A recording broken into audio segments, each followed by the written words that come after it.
Bismillahirrahmanirrahim. Teman-teman sekalian, Bapak dan Ibu, ini saya agak tidak biasa ini. Menggunakan dasi. Plus dengan kemeja seperti ini. Ini baru saya 5 tahun di Indonesia. Datang ke satu kampus, ya, menggunakan dasi, pakai kemeja seperti formal ya. Bahkan sepatunya baru saya cari semalam itu. Ya, Masya Allah. Kami sudah datang ke beberapa kampus, tapi biasanya saya pakai batik dan saya bekal batik di tas, gitu kan. Ada beberapa baju yang lain. Cuma kenapa saya penampilan seperti ini dan datang pertama kali ke sini? Saya ingin menghormati Kiai Haji Ahmad Dahlan yang mendirikan Muhammadiyah tanggal 18 November 1912 itu. Karena beliau di antara orang yang pertama merintis pendidikan di Nusantara sampai jadi Indonesia, yang visinya tidak hanya menjadikan pusat pendidikan, tolong catat ini ya, tapi pendidikan Islam yang berkemajuan. Pendidikan Islam yang berkemajuan. Saya berikan data fakta sejarah dulu ya. Ini karena nuansanya kampus, kita harus sedikit lebih ilmiah ya. Nanti Anda silahkan cek, kalau keliru silahkan diluruskan. Ya. Saya mau berikan sedikit dulu di antara sejarah yang jarang diungkap. Boleh saya menulis? Baik, maaf kelihatan nih? Saya belum tulis apa-apa ya. Baik. Anda makan apa pagi ini ya? Masya Allah, saya belum lihat, Anda sudah lihat, luar biasa. Ya. Baik. Silahkan cari bukunya, namanya Api Sejarah. Ya. Ditulis oleh Profesor Ahmad Mansur Suryanegara. Ya, salah satu sejarawan di Indonesia, Ahmad Mansur Suryanegara. Kalau Anda beli bukunya, cari yang warna hitam ya. Itu tebal sekali. Ada 2 jenis cetakan.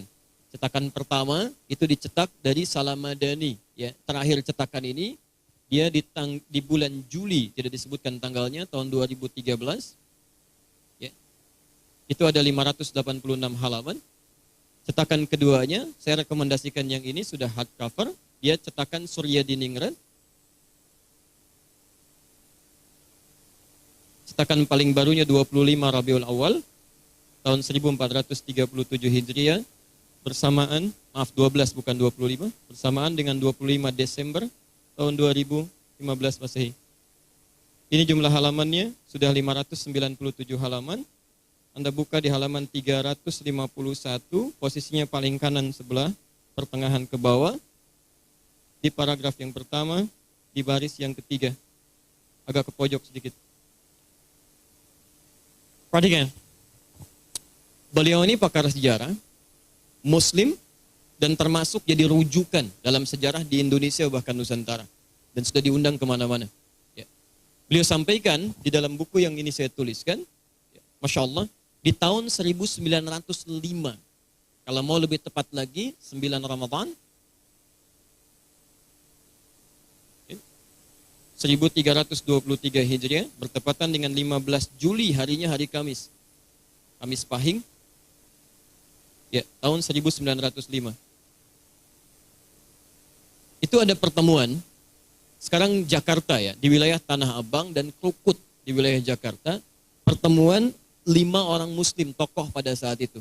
Sebagian besar dari mereka keturunan Arab. Ya. Ada Sayyid Al-Fakhir bin Abdurrahman, ada Sayyid Muhammad bin Abdullah, kan? Ada Sayyid Al-Idrus, ada Sayyid Sehan dan yang lainnya. Termasuk di situ pula bergabung Kiai Haji Ahmad Dahlan. Ya. Nah, di situ mereka kemudian berdiskusi, merenungkan kenapa orang-orang di Nusantara ini banyak tertinggal, dan sampai kemudian ini yang paling fatal. Ya, cukup lama Belanda datang ke Nusantara dan telah sekian lama hidup di Nusantara dan membuat rakyatnya menderita. Kita harus punya cara baru, visi baru untuk bisa melawan penjajahan ini dengan mengedepankan sesuatu yang bisa dipahami dengan baik. Jadi secara singkat kemudian mereka bersepakat untuk mendirikan satu perkumpulan yang diberi nama dengan Jami'atul Khair. Ya. Jami'atul Khair. Yang paling menarik, apa visi utamanya? Yaitu membangun pusat pendidikan. Masya Allah. Jadi kita ini kebanyakan dan kelamaan dijajah oleh Belanda karena pendidikan kita tertinggal. Kurang maksimal. Ada orang mengaji tapi tidak paham isinya. Ada orang semangat tapi tidak baik menunaikan cara ibadahnya. Maka dari itu semua ini mesti diperbaiki. Kumpul para tokoh ini, mereka berusaha mendirikan Jami'atul Khair di tahun 1905. Bahkan Masya Allah, ini yang paling luar biasa ya. Ulama kita dulu, saat merencanakan sesuatu, itu bukan sekedar merencanakan sesuai dengan situasi yang tampak, tapi memastikan bagaimana ketentuan Rasulullah SAW dalam menunjukkan semua itu. Jadi ketika mencari guru pun, itu dalam mencari gurunya nggak sembarangan. Banyak ulama di kita. Ada orang-orang yang baik. Tapi untuk memastikan benar apa yang disampaikan, sanad dia tersambung sampai ke Rasul, sampai nyari guru itu ke Mekah, Pak. Untuk mengajar di Nusantara ini. Sampai mencari guru ke Mekah. Kalau sekarang Anda ke Mekah tinggal telepon, kan? Atau tinggal menggunakan pesawat terbang dan sebagainya. Ya, dulu orang belum ada pesawat terbang, maaf, sepeda pun belum ada. Jadi kalau mau nyari guru misalnya ke Mekah, itu menggunakan, maaf ya, kapal laut, berapa lama tibanya, kembalinya berapa lama, tapi keinginan mereka mewujudkan tuntunan Rasulullah SAW yang tercatat di hadis riwayat Muslim. Kalau Anda punya kitab aslinya ada 9 jilid, Syarah Imam An-Nawawi. Cari jilid pertama, halaman 119, bab yang kelima, hadis ke-15, posisi paling kiri sebelah atas. Terbitan Darul Hadis, supaya sama kitabnya. Cetakan tahun 2002, warnanya biru dongker, harganya 450.000. Baik ya. Kalau ke Jakarta beli di PT Wadi, Jalan Pramuka itu arah ke Rawamangun. Posisinya paling kiri. Baik. Teman-teman sekalian, perhatikan. Saya bacakan babnya ya. Ini yang harus kita praktekkan mulai dari hari ini. Ini ketentuan Nabi kita saat mengajarkan pengetahuan. Dan ini yang akan kita bahas. Ya. Lihat kalimatnya. Babul isnad minad din. Babul isnad minad din. Babul isnad minad din. Bab, satu pembahasan. Al-isnad, perhatikan, bahwa belajar dengan sanad itu, ya, sanad itu transmisi riwayat sampai ke ujungnya, sampai ke sumber pertamanya. Jadi, riwayatnya disebut dengan sanad, pembelajarannya disebut dengan isnad. Itu cuma ada di kita di Islam. Belajar hadis, perhatikan, setiap hadis yang sampai ke kita, itu akan selalu dipastikan sampai ke Rasulullah SAW. Runtutannya disebut dengan sanad, pelajaran talaqinya disebut dengan isnad. Nabi membuat batas pada setiap muslim. Kalau Anda ingin belajar, temukan sampai sumber pertamanya. Terutama urusan tentang agama. Ya, disebutkan oleh Imam Muslim, babul isnad. Bab akan menerangkan tentang hadis-hadis yang menegaskan bahwa urusan agama itu, kalau ingin dipelajari ilmunya, mesti sanadnya bersambung sampai ke Rasulullah SAW. Dan itu menentukan dalam agama kita. Jadi kalau kita salah belajarnya, praktek ibadah pun akan keliru. Saya beri contoh misal. Ya. Hadis riwayat Al-Bukhari. Ya. Maaf, bukan Bukhari ya. Tapi Al-Bukhari, pakai al. Jadi kalau dalam ilmu hadis, ya tidak disebut dengan Imam Bukhari, tapi menggunakan Al-Bukhari. Ya. Karena nama aslinya bukan Bukhari, bukan Al-Bukhari, tapi nama aslinya Muhammad. Ya, Muhammad, punya bapak namanya Ismail, punya kakek namanya Ibrahim, kakek buyutnya Al-Mughirah, yang buyutnya Al-Bardizbah, tinggal di Kecamatan Ju'fah, Kabupaten Bukhara, Provinsi Khorasan, negara Uzbekistan sekarang. Nah itu kalau Anda non-Arab, dia belajar ke Arab, maka dia akan coba memperkenalkan diri dengan nama daerahnya. Untuk menyampaikan pesan bahwa Islam telah sampai ke tempat saya, ini buktinya saya masuk Islam. Rumus cepatnya tambah al di depannya, ujungnya atau huruf sebelum akhir jadikan i kasrah. Tadi beliau namanya Muhammad, saya berasal dari Bukhara. Maka tambah al di depannya, Al-Bukha, ujungnya kemudian ganti diganti. Al-Bukhari, saya dari Bukhara. Rumus ini yang telah dipraktikkan oleh ulama-ulama kita ketika datang ke Mekah pertama kali. Ada Syekh Nawawi dari Banten, beliau perkenalkan Ana Al-Bantani. Ada Syekh Ahmad Khatib ya, dari Minangkabau, yang nanti kelak menjadi gurunya Kiai Haji Ahmad Dahlan dan Kiai Haji Muhammad Hashim bin Asy'ari. Disebut Syekh Ahmad Khatib Al-Minangkabawi. Ahli hadis bersanad terakhir yang didapati di muka bumi, ya itu dari Padang, bukan dari Arab, dari Padang. Namanya Syekh Yasin Al-Padangi. Ya.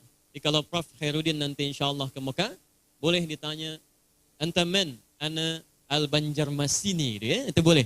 Ya, al tambah i di ujungnya. Baik. Nomor hadis 751, 757. Redaksi di hadis Muslim juga ada nomor hadis 397.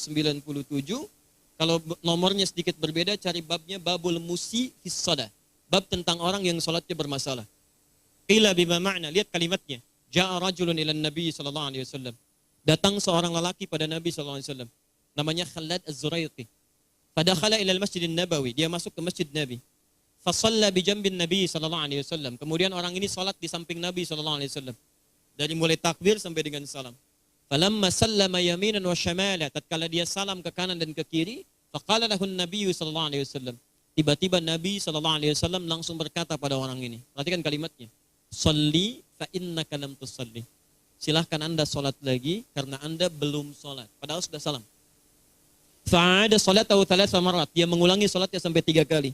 Faqala lahu an-nabiy sallallahu alaihi wasallam mithla ma kana. Namun Nabi tetap mengulangi kalimat serupa. Anda belum salat, silahkan ulangi.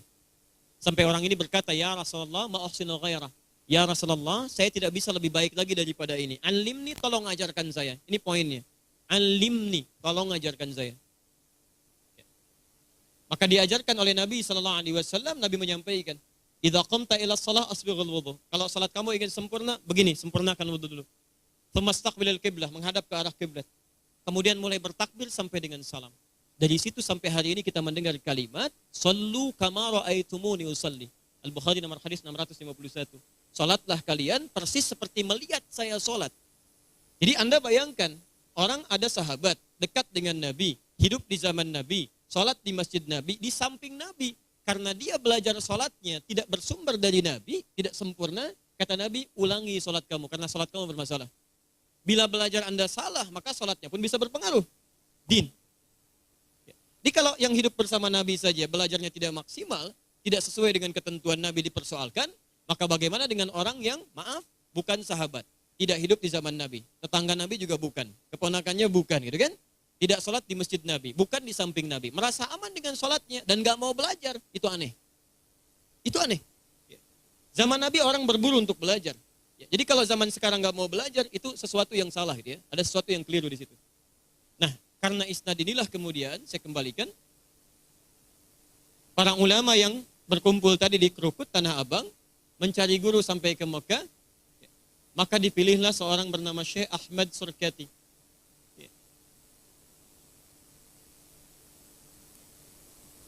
Orang Sudan, ini bukan orang Arab ya, ini orang Sudan.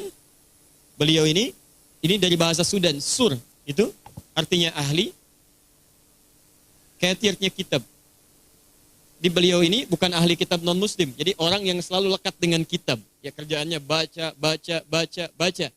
Dan Ahmad menunjukkan nama yang dekat hubungannya dengan Allah Subhanahu wa taala. Disebutkan sekali dalam Al-Qur'an, Quran surah 61 ayat yang ke-6, posisi paling kiri sebelah atas. Jadi ini hubungannya dekat dengan Allah, saleh. Juga penguasaan kitabnya sangat bagus. Maka disusullah kemudian ke Makkah untuk mau mengajar di Nusantara. Cuma ternyata belum bisa datang di tahun 1905, baru bisa datang 6 tahun kemudian, 1911. Nah, dalam proses inilah kemudian, Kiai Haji Ahmad Dahlan yang hadir dalam pertemuan ini kembali ke Kauman, ke Yogyakarta.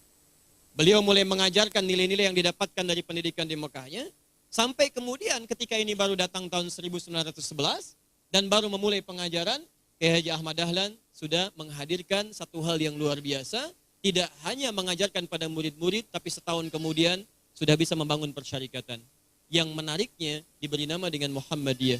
Ini yang perlu Anda catat. Saya mau terangkan ini dulu, sampai kita ketemu kenapa saya pakai dasi. Ya? Baik. Belum selesai kita. Baik. Bismillah. Setelah khair. Muhammadiyah. Ini yang saya sebut berkemajuan pertama ya.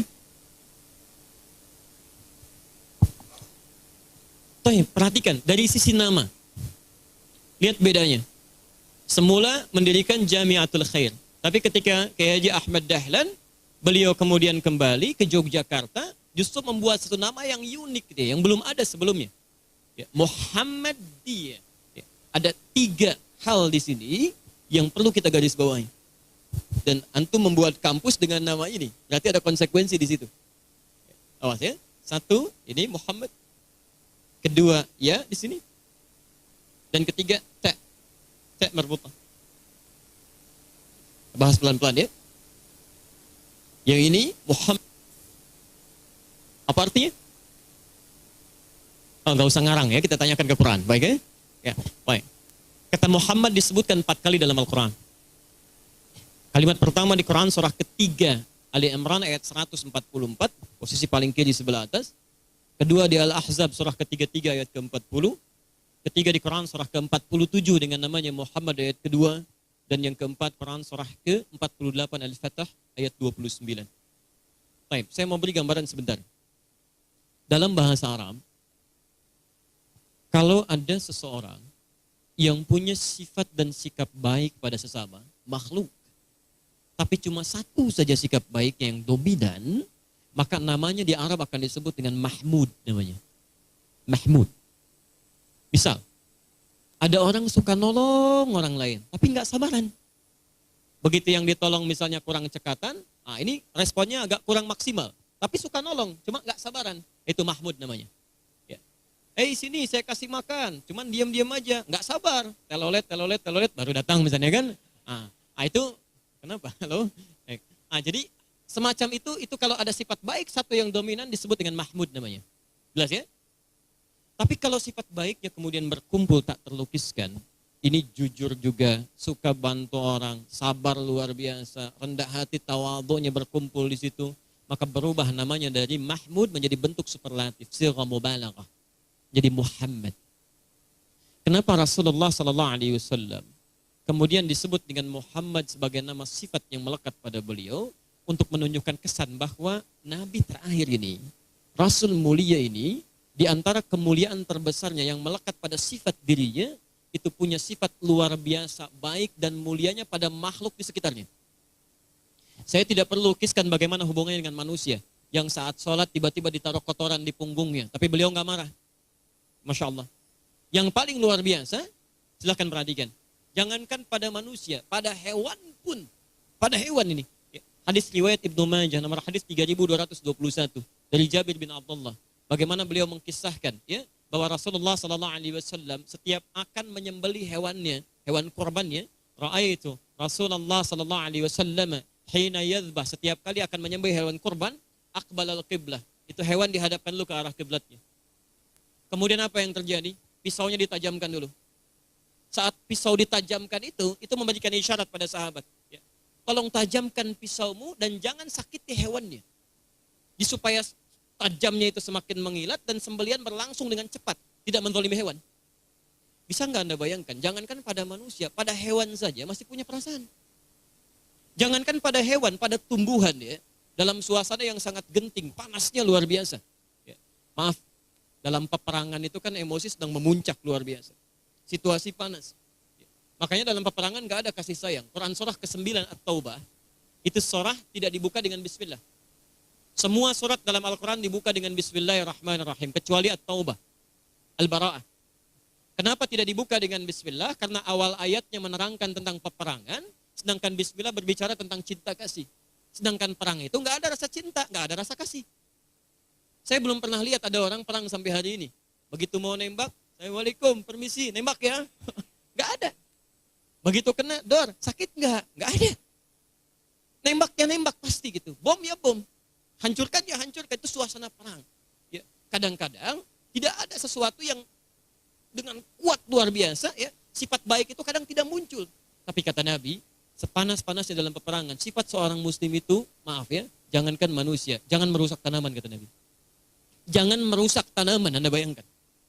Jadi kalau sekarang tiba-tiba ada orang yang jangankan tanaman, orang sepuh tembak juga, bayi hancurkan juga. Ada orang perempuan, Allahu Akbar. Jadi dilanggar kehormatannya. Ada kawan kami yang di Aleppo, Pak, Bu, itu sedang bermain dengan bayi. Beberapa jam kemudian dia keluar bayi itu, tiba-tiba temannya kemudian bawa kembali dengan kepala yang sudah membuncah isinya. Saya katakan demi Allah, saya katakan, kalau manusia ini benar-benar memerangi teroris dengan asas Islam, itu mustahil bunuh bayi. Mustahil bunuh perempuan. Mustahil hancurkan orang-orang sepuh, karena aturan Nabi-nya jelas. Orang sepuh jangan dilukai, wanita jangan dilanggar kehormatannya, bayi-bayi jangan dibunuh, itu jelas, tumbuhan aja nggak boleh. Jadi ini mustahil mustahil kalau orang-orang ini benar mengikuti tuntunan Rasulullah SAW. Mustahil itu. Jihad itu ada kaidahnya. Nanti saya terangkan di Al-Jihad ya. Jangan di sini supaya nggak habis materinya nanti. Ada kaidah, nggak sembarangan. Ya. Saya pernah ditanya di Lampung dulu, Ustaz, apakah bom di Jalan Tamrin itu termasuk jihad fisabilillah? Kami jawab, setahu saya, jihad fisabilillah itu jihad di jalan Allah, bukan di Jalan Tamrin. Jadi ada kaidah yang harus diikuti gitu. Ya. Jadi disebut dengan Muhammad sallallahu alaihi wasallam untuk melukiskan sifat kasih yang luar biasa dalam kehidupan terhadap makhluk. Dari sifat kasih ini turunannya gemar berbagi, Masya Allah, perhatian, dan aspek-aspek kebaikan yang lainnya sama makhluk. Kalau Anda tambahkan ya di sini ya menjadi Muhammadi misalnya gini, maka fungsi ya di sini disebut dengan nisbah, menunjukkan pada pengikut, nisbah, pengikut. Saya beri rumus bahasa Arab cepat. Setiap ada kalimat ujungnya i diikutkan pada satu benda, itu menunjukkan orangnya yang ikut, dinisbahkan kepada yang diikuti. Misal, Muhammadi yang ikut Nabi Muhammad. Indonesia negaranya. Kalau Anda ingin ganti jadi orang yang ikut ke Indonesia, orang Indonesia, tinggal ganti jadi i ujungnya, Indonesia. Malaysia negaranya, orang Malaysia, Malaysia. Amerika negaranya, orang Amerika, gampang kan? Filipin negaranya, orang Filipin, Filipini, gampang ya. Bekas-bekas, yang suka bekas-bekas, oh enggak, itu ngarang ya, Anda ngarang itu, Bekasi, tidak. Saya dari Bekasi ya, tidak. Why? Nah, sekarang lihat, pelan-pelan. Jadi kalau cuma pakai ya saja, itu orang yang ikut. Ke orangnya. Tapi kalau menggunakan tak di ujungnya, ini disebut dengan tak ini yang mengikuti nisbah, ini menunjuk kepada sifat. Dan jamak. Diungkapkan dengan bentuk tunggal, tapi maknanya jamak. Perhatikan, ketika kemudian Kiai Haji Ahmad Dahlan pulang kemudian ke Yogyakarta, ke Kauman, Jogja sekarang, Masya Allah, setahun setelah Kiai Haji Ahmad Syurkati datang ke Nusantara, mulai mengajar, Kiai Haji Ahmad Dahlan sudah duluan mengajar. Yang paling menarik, langsung mendirikan persyarikatan, diberi nama dengan Muhammadiyah. Ini yang paling menarik. Ketika beliau kemudian bikin itu persyarikatan, beliau tidak hanya ingin mengajarkan nilai-nilai keislaman, tapi ingin dipastikan sanadnya tersambung pada sifat-sifat Nabi SAW. Baik sifat mengajarnya, baik sifat perhatiannya, baik sifat pemberiannya.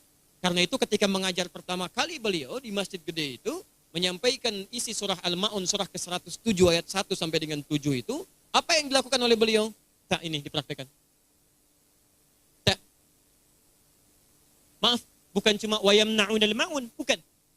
Bukan cuma wayamna'unal ma'un, tapi kemudian melepaskan pakaian terbaiknya, mengeluarkan harta-hartanya, diberikan kepada orang-orang yang hadir di pengajiannya untuk disebarkan pada siapa yang membutuhkan. Jadi ketika diberi nama persyarikatan ini dengan nama Muhammadiyah, artinya apa? Kampus yang didirikan dalam pendidikan itu tidak sekedar menghadirkan orang-orang pintar dalam kehidupan, tapi bagaimana proses mengajarnya itu juga bisa sesuai dengan sifat-sifat pengajaran Nabi Muhammad SAW. Mesti beda antara kampus Muhammadiyah dengan kampus yang lainnya. Bagaimana saat Nabi mengajarkan kepada anak-anaknya, bagaimana orang-orang ini belajar dari Nabi SAW, bagaimana cara belajarnya, bagaimana cara beribadahnya, bagaimana cara perhatian dengan lingkungan sekitarnya. Jadi kalau kampus ini hanya mampu mencetak siswa, tapi tidak memberikan perhatian yang baik di lingkungannya, itu belum Muhammadiyah. Ya.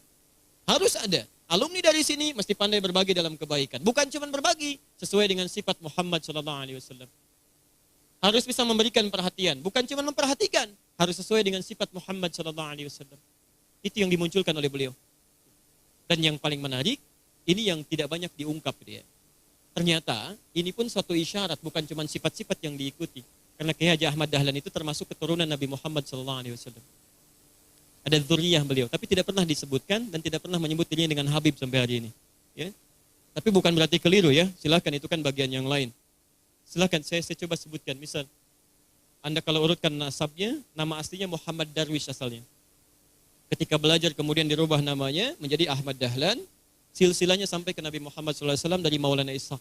Kiai Haji Ahmad Dahlan bin Kiai Haji Abu Bakar bin Kiai Ilyas bin Kiai Sulaiman bin Demang Jurang Juru Kapindo bin Demang Jurang Juru Sapisan bin Kiai Gerbek bin Maulana Ishaq. Maulana Ishaq itu anak pertama dari Ahmad Jumadil Kubra, seorang dai besar dari Mesir yang datang ke Nusantara untuk berdakwah.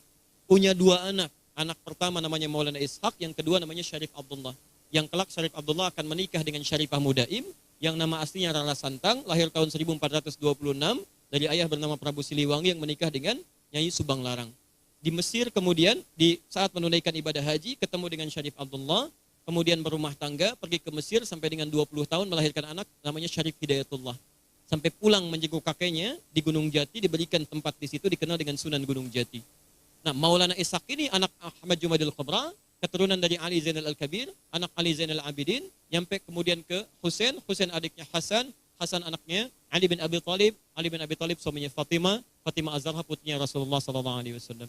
Muhammad bin Abdullah bin Abdul Muttalib bin Hashim bin Abdul Manaf bin Qusay bin Murrah bin Kilab bin Ka'ab bin Ghalib bin Fihr bin Malik bin Nadar bin Kinana bin Khuzaimah bin Mudrika bin Ilyas alaihissalam bin Nizar bin Mudar bin Ma'ad bin Adnan bin Addi bin Adri bin Muqawwam bin Nahur bin Tari bin Ya'rub bin Yasjub bin Nabit bin Ismail alaihissalam bin Ibrahim alaihissalam bin Azar atau bin Nahur bin Abir bin Kinan bin Arfakhshad bin Sam bin Nuh alaihissalam bin Mikhlail bin Matushala bin Kinan bin Anwas bin Thith bin Adam alaihissalam. Jadi tidak hanya beliau kemudian merintis menjadi persyarikatan Muhammadiyah, namanya persyarikatan. Ya, disebutnya oleh beliau persyarikatan karena ingin bersyarikat dalam kebaikan-kebaikan. Karena itulah kemudian langkah majunya, satu dengan pemberian namanya. Yang kedua tidak hanya aspek pendidikan tapi berbagai dengan lingkungan sekitar. Dan yang ketiga, ini yang paling penting Anda catat. Di antara langkah majunya, beliau mulai menggunakan perangkat-perangkat orang modern untuk diambil manfaatnya, ditebarkan lagi dalam kesempatan yang hadir beliau di zamannya. Karena itu saat dulu orang belajar lesehan, beliau gunakan kursi, beliau perkenalkan supaya tahu dan tidak buta dalam keadaan apa yang ada di sekitarnya itu. Sehingga ketika orang Belanda memandang remeh, kita pun sudah bisa sejajar dengan mereka. Apa yang terjadi? Ternyata anak didikan beliau ketika dididik berdasarkan tuntunan Rasulullah SAW itu yang punya sifat dita tadi, Masya Allah, melahirkan orang-orang terbaik di zamannya. Di antara yang ikut petunjuk beliau, Kiai Haji Mas Mansur. Ya. Siapakah beliau? Kalau teman-teman lihat, Masya Allah, itu luar biasa. Pengetahuannya tinggi, bahasanya luas, 14 bahasa dikuasai, sampai jadi diplomat paling populer di zamannya. Dan Masya Allah, beliau bangga dengan tampilan keislamannya, ini bedanya. Bangga dengan tampilan keislamannya, berjenggot Pak, pakai peci. Ya, biasa saja, diplomat berjenggot, kadang-kadang sering menggunakan sarung, kan? Datang satu kali dilecehkan oleh diplomat-diplomat di sekitaran Eropa ketika ditugaskan oleh Bung Karno untuk menyampaikan misi diplomasi Indonesia. Masya Allah, begitu masuk ke perwakilan delegasi untuk pidato, orang mulai kemudian mengejek beliau. Sebagian mengatakan, maaf dengan isyarat, mbe katanya. Mbe gitu kan. Apa yang terjadi? Masya Allah, tidak marah. Ditangkap itu dengan suasana bijak. Begitu naik ke atas mimbar beliau katakan, tuan-tuan sekalian, seperti yang Anda ketahui bersama, bahwa saya dianugerahi oleh Allah Tuhan kita semua dengan kemampuan berbahasa yang cukup banyak. Bukan hanya bahasa manusia, tapi juga bahasa kambing. Ya.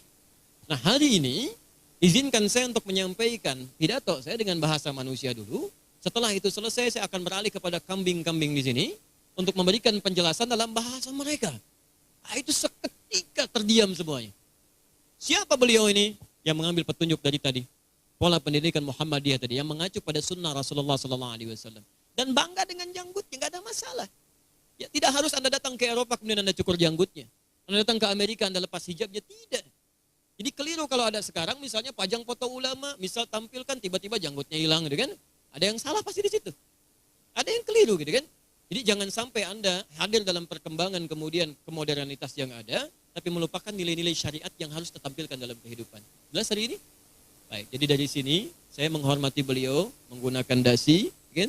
Menggunakan kemeja untuk hadir pada saat ini. Salah satunya untuk menampilkan bahwa pendidikan Kiai Haji Ahmad Dahlan dengan Muhammadiyahnya menampilkan sisi kemajuan tapi tetap berpegang pada nilai-nilai syariat sesuai Al-Quran dan Sunnah Rasulullah SAW. Jelas sampai sini? Baik, alhamdulillah. الحمد لله رب العالمين